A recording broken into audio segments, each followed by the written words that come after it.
के अपने channel study with Pradeep में। तो कल हम लोगों ने बायोलॉजी के इस मैराथन सेशन में 50 महत्वपूर्ण प्रश्नों पे चर्चा किए थे, जिनका पीडीएफ भी आपको मिल जाएगा। और इन 50 महत्वपूर्ण प्रश्नों में से मैं आपको बता दूं, कम से कम आपके 5 प्रश्न आपके एग्जाम में देखने को मिल सकते हैं। आगे बढ़ते हैं। 50 प्रश्न आपके कंप्लीट हो गए थे। मैंने कल आपको स्टार्ट किया था, विचार नहीं शुरुआत कीजिए, क्योंकि सफलता के लिए विचार नहीं संकल्प की आवश्यकता होती है। तो मैंने 50 प्रश्न आपके करवा दिए हैं। बहुत दृढ़ संकल्प होकर के हमने इन प्रश्नों को आप तक पहुंचाया, और मुझे पूरा भरोसा है कि आप इस प्रश्नों से अच्छा कार्य कर सकते हैं। अगला कोटेशन से आज का वीडियो स्टार्ट करते हैं। भाग्य को वही कोसते हैं जो कर्महीन होते हैं। कई लोगों को ऐसा लगा टीआरई 2 में नहीं हुआ, टीआरई 1 में नहीं हुआ, टीआरई 3 की तैयारी कर रहे हैं, लेकिन अपने आप को कोस रहे हैं कि हमारी किस्मत खराब थी, हमें नहीं हो पाया, हमारे लिए होता है। ऐसा जरूरी नहीं है। सबके साथ कुछ न कुछ समस्याएं, कुछ न कुछ दिक्कतें लगी रहती हैं। तो जीवन है, जीवन की घड़ी चलती रहती है, और इसी तरह से आप आगे बढ़ते रहिए, प्रयास करते रहिए। ठीक है, प्रयास करने से सफलता अवश्य मिलेगी। तो पहले प्रश्न का आंसर भी इसी बात पे दे दीजिए। प्रश्न आपके सामने है कि the cell organelles not possessing a membrane is. कौन सा सेल ऑर्गेनेल्स है जिसके पास मेम्ब्रेन नहीं होती हैं? सीक्रेट, एक सेकेंड। तो यहाँ पे पूछा जा रहा है, the cell organelles not passing a membrane as. कौन सा सेल ऑर्गेनेल ऐसा है जो मेम्ब्रेन अपने पास नहीं रखा, यानी मेम्ब्रेन बाउंड सेल ऑर्गेनेल नहीं। सीधे सीधे बोले तो इसका ऑप्शन यहाँ पे गलत टाइप हो गया है। इसका फर्स्ट ऑप्शन है राइबोसोम। ठीक है, टाइपिंग में मिस्टेक है। राइबोसोम, दूसरा ऑप्शन है लाइसोसोम, तीसरा ऑप्शन है गाल्जी अपरेटस, और फोर्थ ऑप्शन है माइटोकॉन्ड्रिया।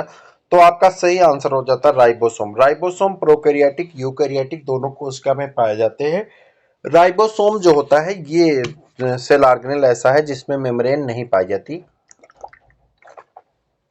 नॉन मेम्ब्रेनस होता है। राइबोसोम की खोज सर्वप्रथम किसने किया था? पैलाडे नामक वैज्ञानिक ने 1955 में किया था, और बाद में इसकी संरचना आ गई। तो ये राइबोसोम जो होता है ये अलग अलग प्रकार के होते हैं। एक में 70S का राइबोसोम होता है, दूसरे में 80S का। 70S का राइबोसोम प्रोकैरियोटिक कोशिका में पाया जाता है, और 80S का राइबोसोम यूकैरियोटिक कोशिका में पाया जाता है। अगला प्रश्न आपके सामने है कि द न्यूक्लियोसोम, अब आपका ऑप्शन यहाँ पे है, surrounded nuclear pore, has only DNA and histone protein, is fully responsible for packaging of DNA, contains A core of histone with the DNA wrapped. तो अब आपको इसका आंसर देना है, किसका सही आंसर क्या होगा ये आपको बताना है। आपके सामने ये प्रश्न है, और इसका सही आंसर आपको क्या करना है, कमेंट बॉक्स में बता देना है। कि आप कमेंट बॉक्स में आंसर देते रहिएगा, कोई जरूरी नहीं कि सभी प्रश्न का आंसर दिया जाए। बताइए।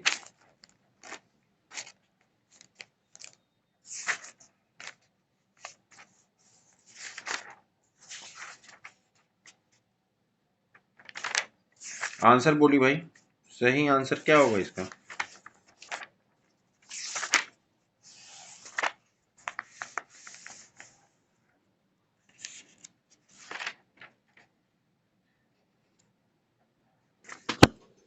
चलिए इसका सही आंसर बताइए। इसका सही आंसर हो गया आपके पास, जो है आपके सामने ये प्रश्न है। कह रहा है कि द सेल ऑर्गेनेल्स, यहाँ पे द न्यूक्लियोसोम, न्यूक्लियोसोम के आगे बताना है आपको कि द न्यूक्लियोसोम के बाद आपको बताइए कि इसमें सही आंसर क्या होगा। न्यूक्लियोसोम के आगे कह रहा है सराउंडेड न्यूक्लियर पोर, क्या न्यूक्लियर पोर से घिरे होते हैं? दूसरा ऑप्शन आपको बोलना है। ठीक है, दूसरा ऑप्शन आप बोलिए। दूसरा ऑप्शन हो जाएगा यहाँ पे हैज ओनली डीएनए, और तीसरा ऑप्शन आपके सामने है कि इफ फुली रिस्पॉन्सिबल फॉर, जो है किसके लिए? तो एक सेकेंड, ये प्रश्न आपका हमको लग रहा है कि इसका भी ऑप्शन गलत ही टाइप कर दें क्या? एक सेकेंड मैं आपको बता रहा हूँ, रुक जी।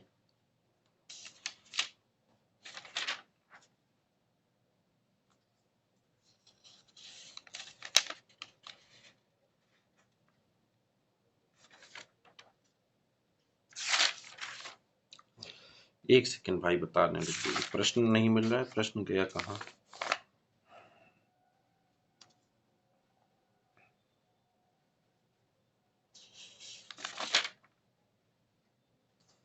अच्छा, द न्यूक्लियोसोम, अच्छा यहाँ पे प्रश्न है। अब देखिए उसका, रुकिए।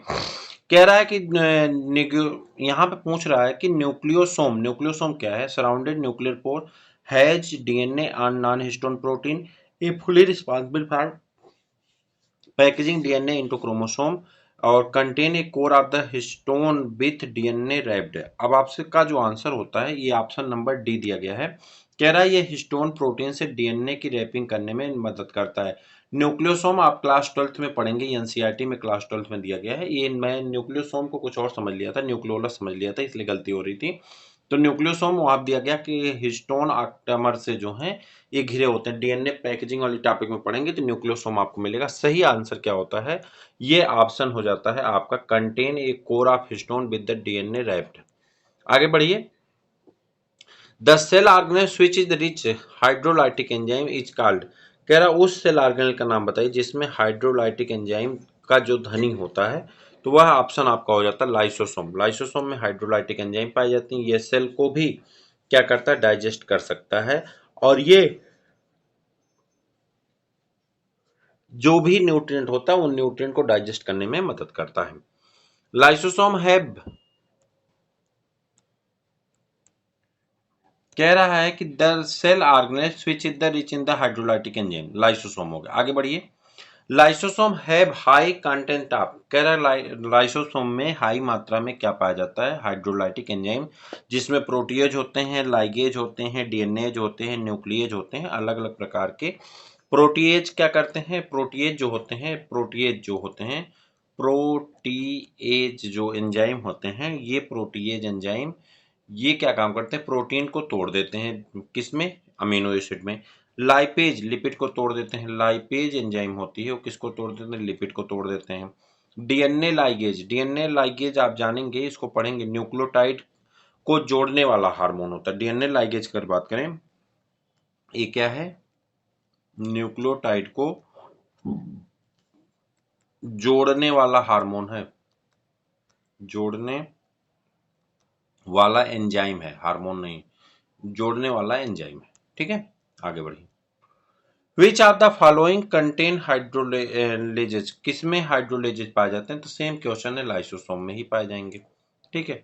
Lysosome are produce by, lysosome के द्वारा प्रोड्यूस किया जाता है क्या, लाइसोसोम आर प्रोड्यूस, अच्छा लाइसोसोम किसके द्वारा प्रोड्यूस किए जाते हैं। अब बताइए, लाइसोसोम आर प्रोड्यूस बाय, किसके द्वारा लाइसोसोम प्रोड्यूस किए जाते हैं, तो गाल्जी एपरेटस के द्वारा। सही ऑप्शन हो गया Golgi apparatus. Which are the following cell organelles is rich hydrolases, कौन सा सेल ऑर्गेनेल्स है जिसमें हाइड्रोलेजेज की मात्रा सबसे ज्यादा पाई जाती है, lysosome. Are the following which cell organelle exhibit polymorphism, कौन सा ऐसा सेल ऑर्गेनेल्स है जो पॉलीमॉर्फिज्म यानी बहु क्या कहते हैं उसे, पॉलीमॉर्फिज्म को क्या कहते हैं, बहुरूपता, बहुरूपता को दर्शाता है। तो वह आपका हो जाता है कौन सा, लाइसोसोम। यह अपने बहुरूपता को दर्शाता है, अपने शेप में परिवर्तन करता रहता है सेल को इनगल्फ करने के लिए। लाइसोसोम अनेक रूप में पाए जाते हैं। इन लक्षणों को लाइसोसोम की बहुरूपता कहते हैं। यह प्रमुख, इसका प्रमुख लक्षण है। ऑर्गेनिक विचारधारा के अनुसार लाइसोसोम निम्नलिखित 4 प्रकार के होते हैं। प्राथमिक लाइसोसोम, प्राइमरी लाइसोसोम, द्वितीयक लाइसोसोम, सेकेंडरी लाइसोसोम, उसके बाद अपविष्ट लाइसोसोम, रेजिडुअल बॉडीज और ऑटोफेजिक रिक्तिकाएं, ये सब पाई जाती हैं। The most stable RNA in the cell, the most stable RNA in the cell कौन सा होगा आपको बताना है। सही आंसर कौन है, the most stable RNA in the cell is, cell में मोस्ट स्टेबल आरएनए कौन होता है, आर या आरएनए होता है, कौन सा, ribosomal RNA. Nucleus at the basis of heredity was discovered by, मैं आपको बता दूं, देखिए जो वीडियो हम कर रहे हैं, हमने सेल चैप्टर आपको पूरा पढ़ा दिया, हम सेल का आपको प्रैक्टिस करा दे रहे हैं। फिर उसके बाद हम आपको सेल डिवीजन पढ़ा रहे हैं। सेल डिवीजन अभी आपका एक पार्ट अभी अपलोड होगा, एक पार्ट रात में अपलोड हो जाएगा आपका। अभी आपके मतलब एक रिकॉर्डिंग वीडियो अपलोड हो जाएगा और एक लाइव वीडियो। तो रिकॉर्डिंग वीडियो हम लोग जो है आज की डेट में कोशिश करेंगे कि हम लोग आज सेल डिवीजन कंप्लीट हो जाए। तो कहने का अर्थ यही है, आज हमारा सेल डिवीजन कंप्लीट हो जाएगा तो कल की टॉपिक जो हमारी होगी, कल हम लोग जो है उसके बाद टिश्यू पढ़ने वाले हैं, वो एनिमल सेल और प्लांट सेल दोनों का। पहले प्लांट सेल का टिश्यू पढ़ेंगे और फिर एनिमल सेल का। मैं आपको बता दूं कि ये जो है 6 मई को आपकी एक क्लास होने वाली जिसमें पूरी बायोलॉजी हम लोग पढ़ने वाले हैं। तो आप जरूर देखिएगा रात्रि 9 बजे से। Nucleus at the basis of the heredity was discovered by, nucleus जो है हेरिडिटी की बेसिस है और ये डिस्कवर्ड किया गया टी.एच. मॉर्गन के द्वारा, हार्डविक के द्वारा, टी.एच. मैक्सले के द्वारा और रेसल वेक के द्वारा। तो किसके द्वारा ये ढूंढा गया था, तो आपको बताना है सही आंसर इसका क्या होगा। तो इसका सही आंसर हो जाता है हार्टविग। कौन है, हार्टविग इसका सही आंसर है। Nucleus is the hereditary basis is called the Hartwig, Hartwig ने सबसे पहले इसे जो है न्यूक्लियस को क्या कहा था, हेरिडिटरी की बेसिस कहा था। उसके बाद first demonstrated that nucleus is the controller of cell of brain of the cell, तो इसी ने ये भी कहा था। आगे बढ़िए। Microtubules are made up of, microtubules are made up of, microtubules बने होते हैं। आपको बताना है microtubules are made up of, microtubules किसके बने होते हैं, तो आपको बताना है यहाँ पे फाइब्रिन के, एक्टिन के, ट्यूबलिन के या मायोसिन के, किसके बने होते हैं। तो सही आंसर आपका हो जाएगा जो है किसके बने होते हैं, ट्यूबलिन के बने। माइक्रोट्यूबुल्स जो हैं वो किसके बने होते हैं, ट्यूबलिन के बने होते हैं। माइक्रोट्यूबुल्स जो हैं ये अनब्रांच्ड होते हैं, सिलेंड्रिकल स्ट्रक्चर होता है और डायमीटर इसका लगभग 200 से लेकर के 300 एंगस्ट्रॉम, ये सब प्रश्न पूछे गए हैं, ऐसे ही प्रश्न आते हैं। 300 एंगस्ट्रॉम का होता है। टीएस ऑफ माइक्रोट्यूबुल्स सो अरे ऑफ द 13 रोज, अभी शुरुआत के प्रश्नों में मैंने कल कराया था 30 रो पाई जाती हैं। ठीक है। Chemically filaments are made up of the tubulin protein, किसके बने होते हैं, ट्यूबुलिन प्रोटीन के बने होते हैं। ये इंपॉर्टेंट प्रश्न की श्रेणी में जाता है। उम्मीद है कि इस बार आपको ये प्रश्न देखने को मिलेगा, जरूर इसको टिक करिए और अपने मित्रों को भी ऐसे वीडियो को भेजते रहिए। आगे बढ़िए। इन 80s ribosome RNA protein ratio, ये भी मोस्ट इंपॉर्टेंट क्वेश्चन, मैंने जब पढ़ाया था तो आपको मैंने इसको टिक भी करवाया है, अंडरलाइन भी करवाया है। तो कह रहा है कि इन 80s ribosome RNA protein ratio, RNA और प्रोटीन का रेशियो क्या होता है, तो आरएनए और प्रोटीन का रेशियो 1:1 होता है। 80s राइबोसोम में आरएनए और प्रोटीन का अनुपात 1:1 होता है, जबकि मैंने वहां पे भी बताया जबकि 70s राइबोसोम की अगर हम बात करें तो यहाँ पे अनुपात आरएनए और प्रोटीन का बदल जाता है और 2:1 हो जाता है। ये प्रश्न मोस्ट इंपॉर्टेंट की श्रेणी में, ये भी आपका प्रश्न आपके सामने, दो प्रश्न बहुत इंपॉर्टेंट आपके सामने हो चुके हैं। The ribosomes are compose of protein and, क्या द राइबोसोम जो है वो किससे बने हैं, प्रोटीन से और किससे, तो किससे बने होते हैं, राइबोसोमल आरएनए से बने होते हैं, तो आरआरएनए से बने होते हैं। ऑप्शन डी आपका सही है। Which of the following is not a correct matching with regards to the pairing of structure with function? तो ये आपका आंसर हो जाएगा। कह रहा है कि the which of the following is not the correct matching with regard to the pairing of structures with functions, तो आपका सही आंसर क्या होगा, इसके बारे में बताइए। चलिए बताइए, कह रहा कौन सा यहाँ पे स्ट्रक्चर और फंक्शन के बिहाफ पे सही नहीं है, आपको बताना है। पहला ऑप्शन है गाल्जी complex and breakdown of complex molecule, गाल्जी complex and breakdown of जो है यही आपका सही आंसर हो जाता है, क्योंकि यही सही नहीं। माइटोकॉन्ड्रिया प्रोडक्शन ऑफ एटीपी सही है, ये इसीलिए इसे energy power house of the cell कहते हैं। एंडोप्लाज्मिक रेटिकुलम प्रोटीन की सिंथेसिस करता है और स्मूथ एंडोप्लाज्मिक रेटिकुलम जो है लिपिड की सिंथेसिस करता है। Lysosome are the conversion of cellular polymers of the monomers, lysosome जो है सेलुलर कन्वर्जन होते हैं पॉलीमर के और मोनोमर के। Lysosome are characterized by the presence of large number of, lysosome जो है ये कैरेक्टरिस्टिक फीचर हैं किसके, presence of large number of, ज्यादा मात्रा में पाए जाते हैं। लाइसोसोम में क्या मात्रा में ज्यादा पाया जाता है, तो आप जानते हैं हाइड्रोलाइटिक एंजाइम। ये तो आसान सा प्रश्न आपके सामने।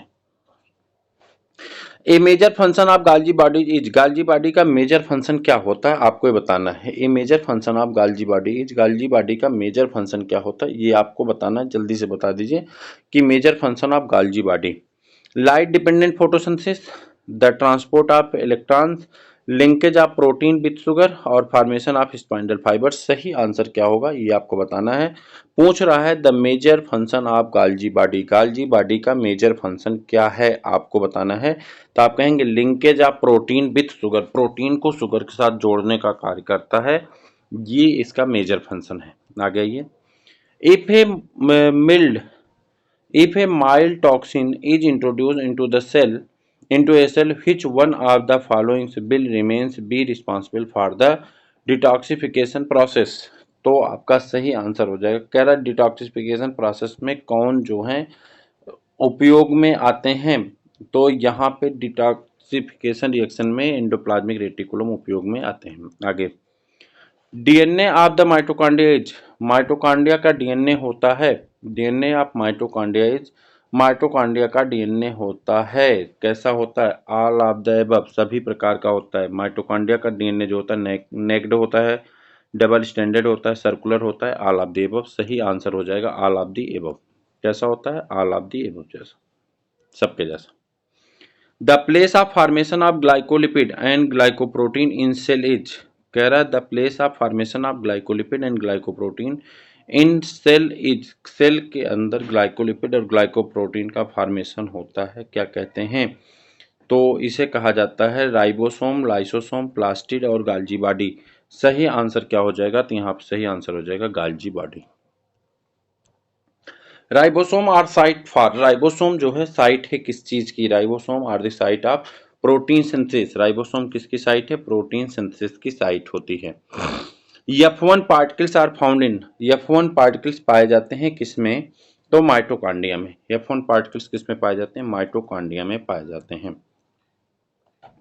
Ribosome are site for, ribosome protein synthesis की साइट है। Smooth endoplasmic reticulum perform, smooth endoplasmic reticulum क्या कार्य करते हैं, सिंथेसिस ऑफ लिपिड का। स्मूथ एंडोप्लाज्मिक रेटिकुलम किसका कार्य करते हैं, तो आप कहेंगे सिंथेसिस ऑफ लिपिड का काम करेंगे। अच्छा, यहाँ पे कोड के माध्यम से आपको बताना है, तो यहाँ कोड दिया गया है, तो synthesis of lipid, glycogenolysis, sterol metabolism और उसके बाद डिटॉक्सिफिकेशन। कोड है only D is correct, A and B both are correct, B and C both are correct, all of these. तो सही आंसर क्या होगा ये आपको बताना है, जल्दी बताइए। तो इसका सही आंसर हो जाता है आपका, जल्दी से 23 का सही आंसर बताइए क्या है, ऑल ऑफ दीज, सभी के सभी करेक्ट हैं, क्या है, सभी के सभी सही हैं। The organelles in which aerobic respiration occur in a cell are, कह रहा एरोबिक रिस्पायरेशन जो है सेल में कहाँ पाए जाते हैं, तो माइटोकॉन्ड्रिया में पाए जाते हैं। एरोबिक रिस्पायरेशन कहाँ होता है, माइटोकॉन्ड्रिया में होता है, ठीक है, इसीलिए इसे power house of the cell भी कहते हैं। आगे बढ़िए। One of the following is the, कह रहा है कि निम्न में से कौन सा ऐसा है, smallest organelles in a cell, cell के अंदर का स्मॉलेस्ट ऑर्गेनल्स है, छोटा से छोटा अंग है, कौन है, तो उसके बारे में बताना है। 25 का सही answer, smallest organelle of the cell, जल्दी बताइए, smallest organelle of the cell, जल्दी बताइए सही आंसर कौन है। Which one of the following is the smallest organelles of cell, smallest organelle of cell में कौन है, तो जल्दी बताइए, राइबोसोम। कौन है, ribosome. During aerobic respiration the substrate लेबल फोटोफॉस्फोराइलेशन टेक्स प्लेस इन, बताइए, during aerobic respiration the substrate level photophosphorylation takes place in, तो सही आंसर हो जाएगा आपका cytoplasm with Golgi complex. Acrosome of sperm is derived from, acrosome of sperm is derived from, किससे derived होता है acrosome, तो एक्रोसोम में क्या पाया जाता है, तो आप बताइए। एक्रोसोम रिएक्शन में एक्रोसोम शुक्राणुओं में पाए जाते हैं और इसमें गाल्जी बॉडी से डिराइव्ड होते हैं।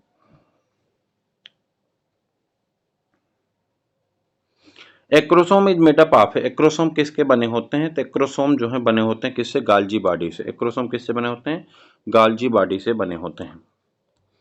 The nucleosome consist of, nucleosome अपने पास रखता है DNA with histone protein, nucleosome अपने पास क्या रखता है, डीएनए विथ हिस्टोन प्रोटीन। मैंने शुरुआत में ही यही प्रश्न लिया था, बस इसका फेज वहां पे थोड़ा सा गलत दिया गया था।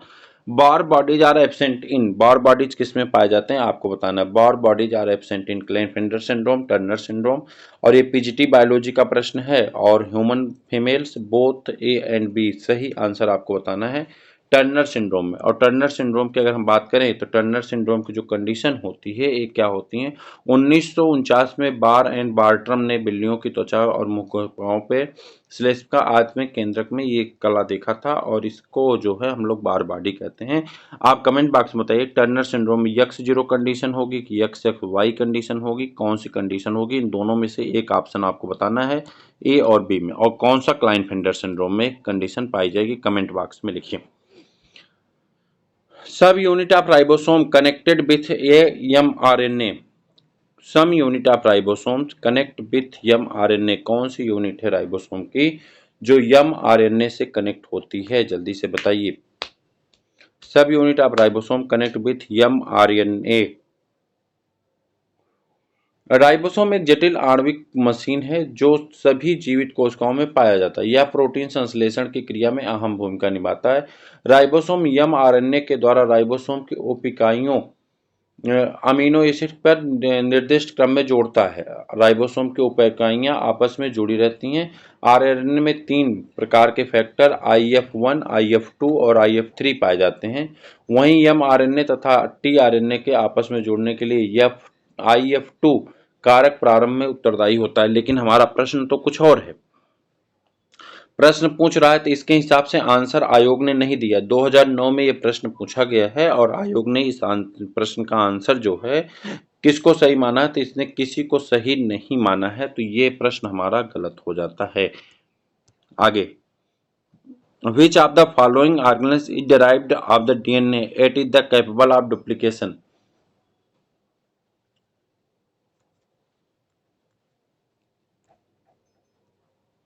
Centriole takes place in initiation of plate formation, initiation of spindle formation, initiation of nucleus formation, initiation of cell division. जल्दी बताइए।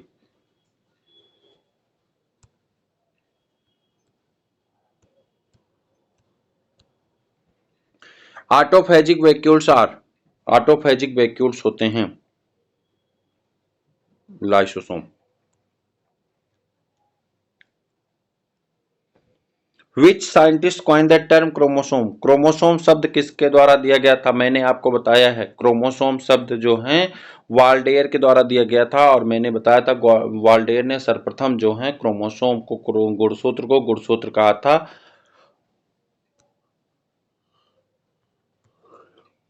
अगला,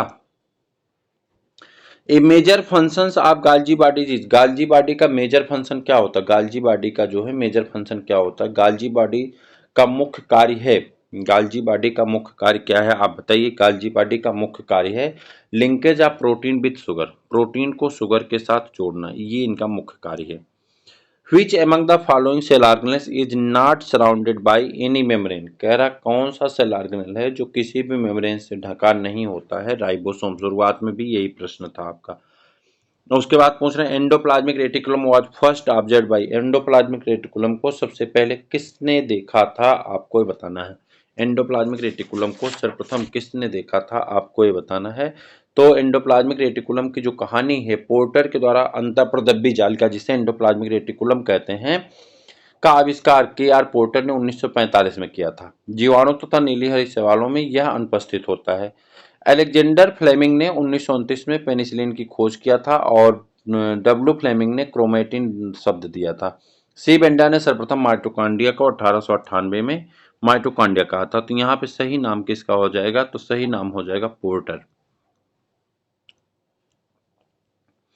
Which cell organelle is site of aerobic respiration? कौन सा सेल ऑर्गेनेल है जो साइट है aerobic respiration का? तो वो है आपका mitochondria. During centrifugation which cell organelles will sediments at lowest speed? कह रहा है कि अगर हम जो है इसको क्या करते हैं सेंट्रीफ्यूगेशन करते हैं तो कौन सा सेडिमेंट जो है धीरे धीरे बैठेगा, यानी सबसे कम स्पीड से बैठेगा, लोवेस्ट स्पीड से बैठेगा, तो उसके बारे में बताना है। आंसर बोलिए। 40 का आंसर, 40 का आंसर क्या होगा? जल्दी से।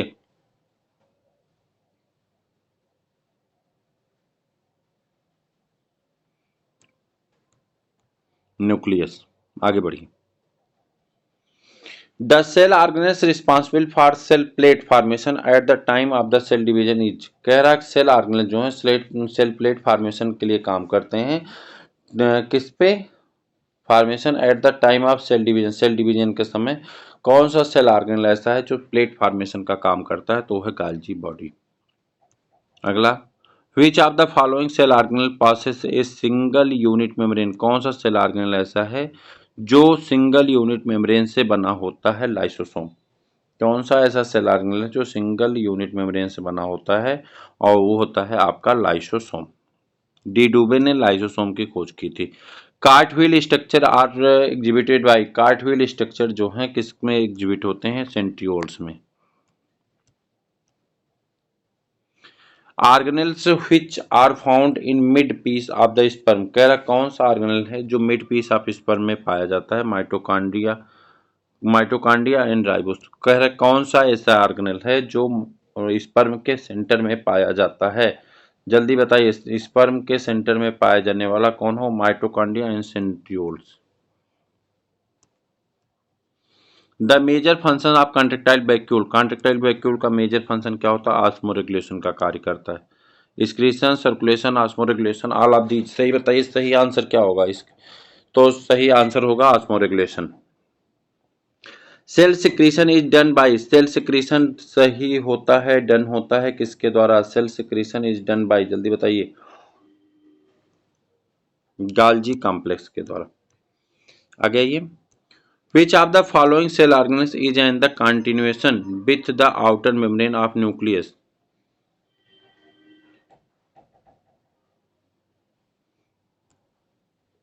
Endoplasmic reticulum. DNA is not found in, DNA नहीं पाया जाता है, DNA नहीं पाया जाता किसमें? न्यूक्लियस में, राइबोसोम में, प्लास्टिड में या माइटोकॉन्ड्रिया में। तो राइबोसोम में DNA नहीं पाया जाता है। assembly of two subunits 40s and 60s ribosomes are 80s। और उसके बाद membrane around vacuoles is called tonoplast.